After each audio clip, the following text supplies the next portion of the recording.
டேய், யாரா நீங்க உட்காந்துருக்குற?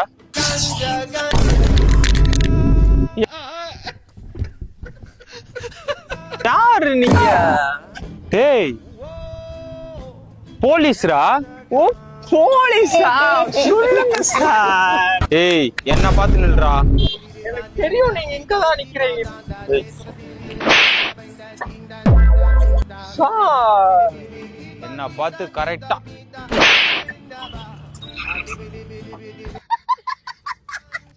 ஏதாவது ட்ரக்ஸ் ஏதாவது யூஸ் பண்ணிக்கிறியாடா? ஒழுக்கமா கேக்குற, ஏதாவது ட்ரக்ஸ் ஏதாவது யூஸ் பண்ணிக்கிறியான்னு கேட்டேன். ஏய், அடிச்சிருவோம்டா. இவனை தூக்குங்க கேட்டியா? ஏய், எந்திரா மேடம். ஊருக்குள்ள கூட்டு வாட சீமானே, தவுலத்தை பேசினாக்கா எடுத்து கட்டுவ சாமானே.